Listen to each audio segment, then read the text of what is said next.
practice is. She's also going to talk a little bit about retreats. Actually, very special retreats. These are, how do we explain them? Transformational destination retreats. Transformational destination retreats. Yeah. She is hosting one in Italy this summer, and I believe in September as well? No, just the summer. Just the summer? October at Menla up in the Catskills. So October will be up in the Catskills. So she's going to talk to us a little bit about that. But first, let's just head into what My Practice is and tell us a little bit about it. So My Practice is a program that I developed after, oh my God, well over 20 years of practicing and teaching yoga. And the thing that I found that I was missing was having a home practice. I didn't always have an hour, 2 hours, 3 hours to be able to go and do a yoga practice. And get that. when I first, right, I mean, who really has that much time, especially as I had children, and really it became very, very limited, the amount of time that I had. And so, you know, I knew that I needed it because of how I felt when I would practice. And so I started to learn how to develop a home practice, and not just in yoga and the asana and the physical postures, but specifically in meditation, because that was the part of it that was working. Whether it was that my mind was so distracted and focused in the postures that I was doing, or I was actually sitting just with my eyes closed and quiet. So I recognized over time that I kind of had created a method. And a method for meditation? Mm-hmm. Okay. A method for meditation. It started when I was teaching at Sonic Yoga in Manhattan. It was right in Hell's Kitchen. And it, you know, you're in New York City, so it's so loud, and the sirens are going, and the subways are going, and everything is crazy. My grandmother was a kahuna. She was a Hawaiian spiritual master and teacher. And I know, it's very cool. And so part of their meditation practice is opening up peripheral awareness, listening for the sounds around you and the movements, so that it no longer becomes a distraction, but it becomes something that strengthens your ability to focus on what you want to focus on. And I didn't realize that that was the result of it until I realized it. Yeah, and I know that so many people struggle with trying to meditate and finding that it's just such a difficult process to, you know, eliminate sort of sounds and the extra noise and all that peripheral you're talking about. So how did you decide that method, like how did you get into your method and put it into this module or practice? Yeah, so I was practicing a lot of different types of meditation, working with mindfulness, working with Vipassana, working with yogic-based meditations.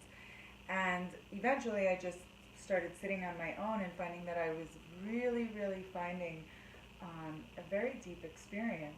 And, you know, the thing about meditation practice is, you know it's working because your relationships improve, and your relationships improve with others because your relationship with yourself improves, and you're able to identify your relationship with yourself improves. I just wanted to make sure that we all heard that one loud and clear. Yeah. Sorry. Yeah, that's right. And that's really where the foundation of healthy relationships comes from, is that with yourself. And so, you know, we hear this all the time, and we don't always have a way, okay, great, I hear that I'm supposed to do that. How do I do it? Yeah. You know, how do I actually do it? And so I had worked with so many different esoteric practices and very heady practices, and eventually over time I found that I was getting to a certain point in my practice and realized that I had an actual method of first having an awareness just of myself. It's called proprioception. It's how we know where our nose is on our face. Learn something new every day. Learn something new. Going into the peripheral awareness, starting to focus on the breath, because you need an anchor. This whole conversation of I can't meditate because I can't turn off my mind. You can't turn off your mind. Nobody can turn off their minds, right? So you need an anchor. You need something to redirect your mind and your thoughts to when it gets distracted by the sounds and the noises from your environment. Okay. And then... So that's the trick, some anchor, something to hold you, yes. What, like accountable, or just to kind of bring you back to? Is that what you're saying? Something to bring you back to, because you want to find a non-judgmental place. Like, oh, there went my thoughts, and where did it go? So now you're starting to self-study and look at the patterns of your thoughts and why you keep repeating behaviors and patterns, because you keep repeating thought processes and hanging out in those thought processes. And then you start to, you know, take charge and change those thoughts and start to focus on those that make you feel so much happier. and more elevated. And now that's when you start to get into the space of manifesting and energy attracting like energy and co-creating the life that you want to have. So it is it's an extraordinary process. You really self-study, and you get to feel that you exist and that you matter, and that validation comes from yourself and not needing it from others, just looking for ways to give love because you've arrived at a joyful place, and helping you manage your relationships better in your life, personal, professional, acquaintance relationships, romantic, whatever it is. Great. Yeah. That's awesome. Yeah. So I don't know who's still with us or who's joined us. I see a couple of people have popped on. But, guys, feel free to comment throughout. You can ask your questions. All questions will be answered at the end. I know it's a little late and it can be rough for some of us, so please don't worry if you hop on later and you need to ask questions. Cher's a good friend. We will definitely get her back on sometime soon to discuss further any questions that may not get touched upon. But we're also going to kind of talk about these retreats that she's doing. Come on, right? I'm just there was a flyer around here that I wanted to show you guys. Yeah. Look at that. Right, just so nice, guys. Okay, so It's tell a us, gorgeous villa. tell us a little bit about this retreat you're doing, and just retreats in general. Well, this villa is the villa that Sarah Jessica Parker stays at when she goes to Tuscany. Ooh, Sarah Jessica Parker, Little Sex in the City. Okay. So it's called Muscatello, and it's in the Maremma area of Tuscany. So it's just an hour and 20 north of Rome, 20 minutes from the Mediterranean Sea. We're an hour from Florence, and we have our own beautiful in-ground swimming pool, a private chef, 100 acres of property, tennis courts, golf course. It's really, it's exquisite.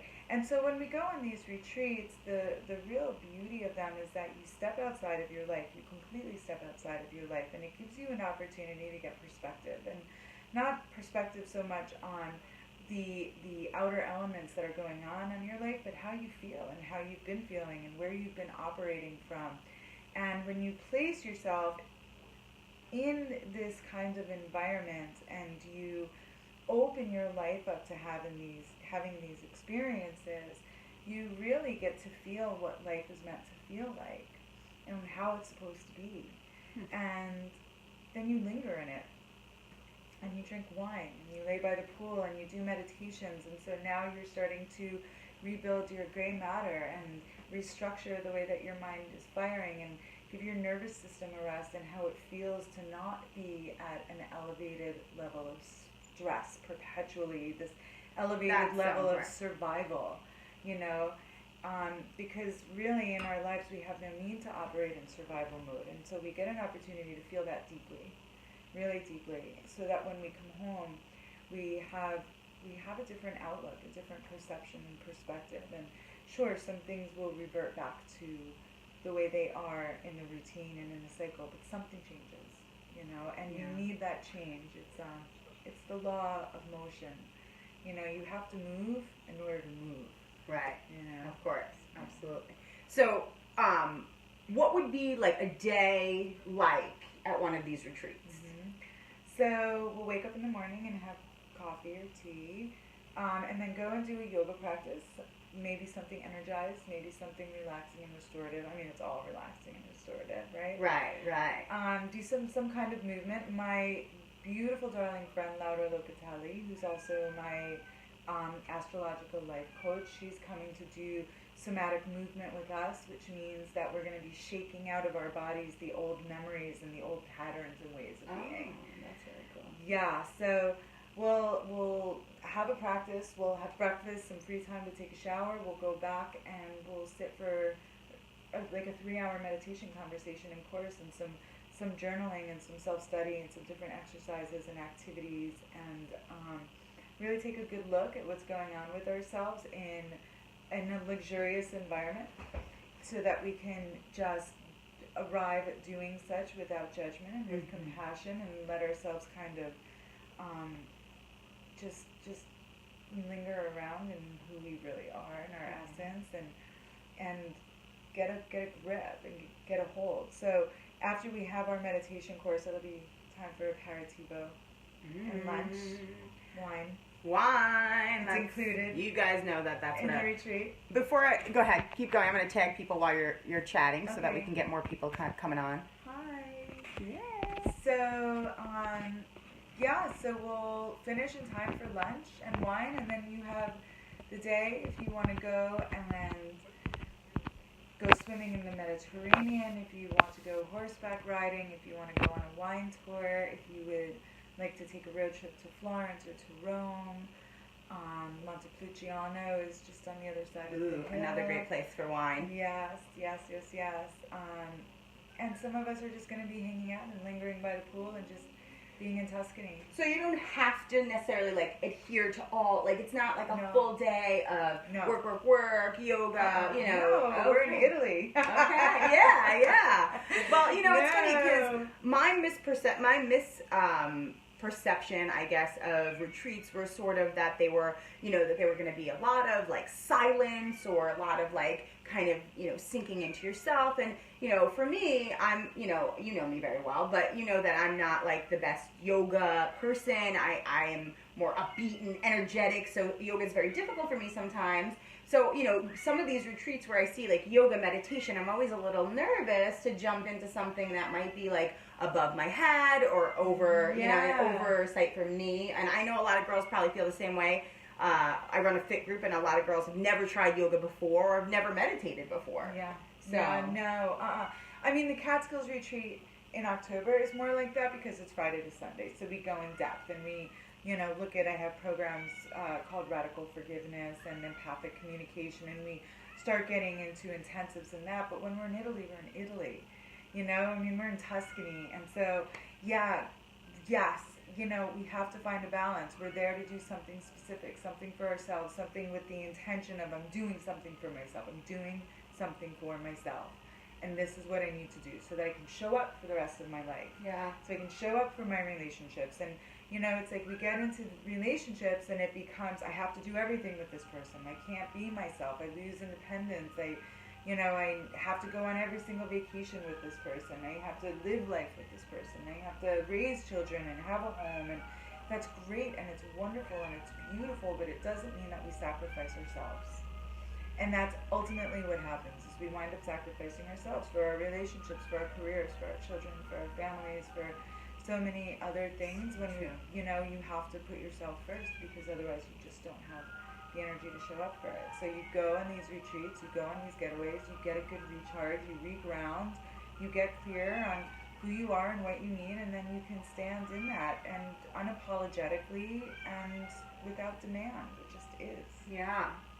I think that we talk a lot about that here too, like self-love and self-care and just how important it is. And, as women, I find that, women, moms, and, specifically as well, we find that there's a lot of guilt in taking care of ourselves. And we talk a lot about that here, just like how often we feel guilt, how frequent, how intense. And, we always talk about pouring from this empty cup and how it's kind of a catch-22, we can't do it all. But we have to do it all. But we're all supposed to take care of ourselves. How do we create that balance? There's the small steps that you take every day. Small, steady steps every single day. The take the nice bath. The go for a walk. The go to the gym. The do the small things for yourself. Take 20 minutes to read. Nap when your kids nap. Whatever those small steps are. But there really needs to also be big defining leaps. Big defining leaps. Yeah, I agree. There really needs to be big defining leaps and unapologetically, really truly. And then we need to hold space for our relationships and our partners to need to be able to go and take their leaps.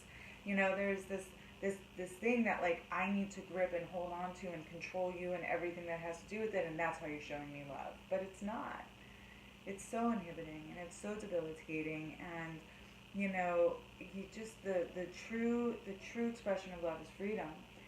Freedom for me, freedom for you, and we come together when we come together. And, relationships are challenging enough. And, obviously I'm really clearly speaking primarily to the personal relationships that we have in our lives. And that includes our children and our parents and our romantic relationships. There's an exchange that happens and a pattern that happens. And somehow it is that controlling you means you're letting me love you and you're showing me that you love me. And that just Isn't how it is. So Yeah. take those big giant leaps and find that happiness for yourself, and then nobody can really take it away from you. Mm.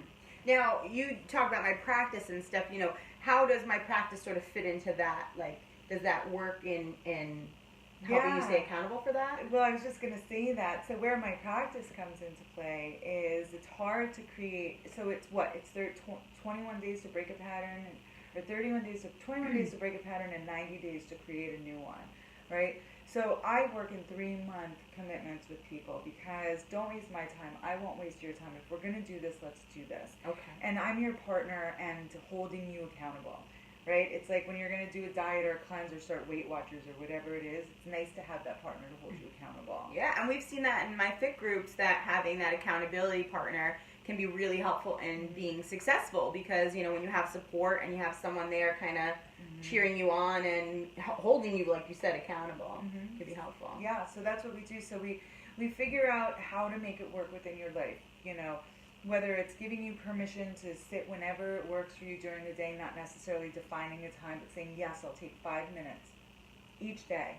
And here's my calendar, and I'm going to put a little M on it, whether it's on your phone or on a pocket calendar, whatever you've got, kids' school calendar, and really take a moment to be conscious and aware of what's going on within myself. And then we have these conversations, and we look at it and what showed up, and letting the conversation, the experience lead the conversation, so that it really reveals what the overlying qualities are. And then from there we start to tweak the practice to work for you. Okay, maybe I can find 2 times a day, or maybe I only did it 3 times a week. Why? What's showing up? And we start to really look at that and set new goals and set new goals and set new goals. But the goal of my practice is to establish a daily meditation practice, and me being there as your partner in accountability to really to see it through for ourselves.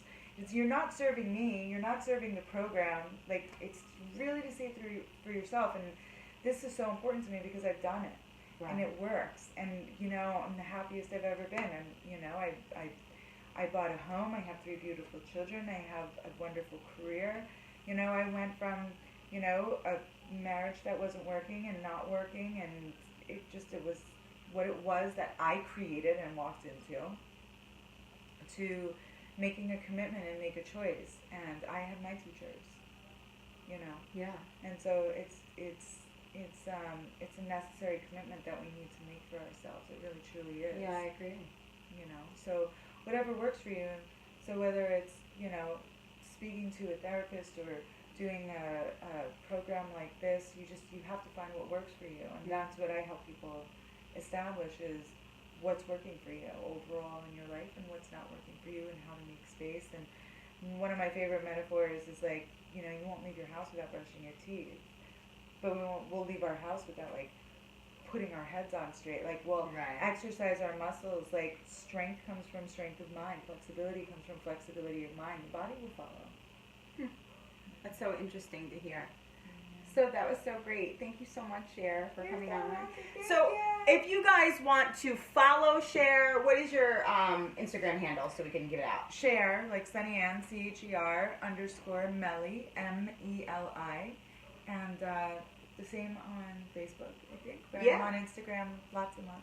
Yeah, and if you are interested in my practice as having Cher as your, meditation accountability coach, that's sort of how I would simply phrase it for you guys.